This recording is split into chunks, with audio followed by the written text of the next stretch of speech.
Welcome to Padma's kitchen. ఈరోజు పులావ్ చేస్తాను. పులావ్ అంటే బిర్యానీ లాగే ఉంటుంది అంతా. దానికోసము ఉల్లిగడ్డలు కట్ చేసేయాలి సన్నగా. పేస్ట్ కూడా చేస్తారు కొంతమంది. నేను కట్ చేస్తాను. ఉల్లిగడ్డలు వేసి నూనె కాబట్టి నూనెలో ఉల్లిగడ్డలు, కరివేపాకు, జీలకర్ర కంపల్సరీ. కరివేపాకు జీలకర్ర వేసుకోవాలి. అవి వేసుకుంటేనే టేస్ట్ వస్తుంది. ఆ తర్వాత అల్లం వెల్లుల్లి పేస్ట్ 2 స్పూన్లు వేసాను. వాసన ఇంతవరకు వేయించాలి.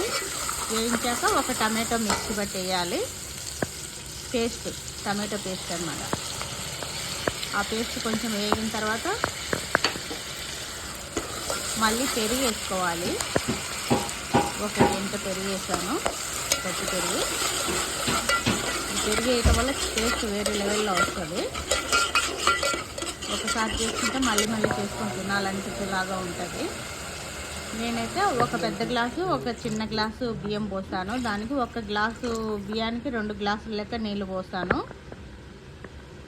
పాత బియ్యము. ఇంకా ఎక్కువ పాత అయితే కొంచెం నీళ్ళు ఎక్కువ వేసుకోవచ్చు. వండే వాళ్ళకి తెలుస్తుంది బియ్యం గురించి. పూర్తి కొత్త బియ్యం అయితే 1.5 గ్లాసే పట్టిద్ది. ఇంకా నీళ్ళు వేసిన తర్వాత ఉప్పు వేసాను, కల్లుప్పు వేసాను. నేను కల్లుప్పు వేస్తే రుచి వస్తుంది ఎక్కువ.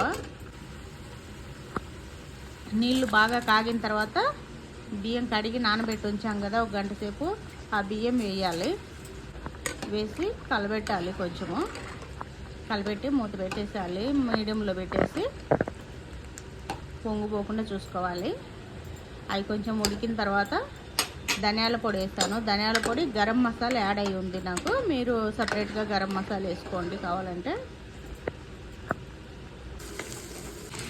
నేను పక్కన రొయ్యల కూర చేశాను. దాన్ని ఎడిట్ చేయడం టైం సరిపోలేదని ఇంకా అది అట్లనే ఉంచేసాను. 1-2 చోట్ల వచ్చేసింది అట్లా. ఇట్లా కొంచెం నీరున్నప్పుడు ఒక 2 స్పూన్లు నెయ్యి, పాలల్లో పసుపు కలిపాను. పాలల్లో పసుపు కలిపి అట్లా రౌండ్గా కానీ స్క్వేర్ షేప్లో కానీ వేసి మీడియం పూర్తిగా లో ఫ్లేమ్ పెట్టి మగ్గనివ్వాలి అన్నము. మగ్గినప్పుడు పూర్తిగా బిర్యానీ ఒక సైడ్ కలర్గా, ఒక సైడ్ మామూలుగా అట్లా బిర్యానీ స్టైల్లో కనిపిస్తుంది. టేస్ట్ కూడా అట్నే వస్తుంది. ఇవి మామూలుగా ఆవు పాలు, బర్రె పాలు కూడా వేసుకోవచ్చు. వేసుకోండి, చేసుకొని తినండి. థ్యాంక్ యూ చూసినందుకు.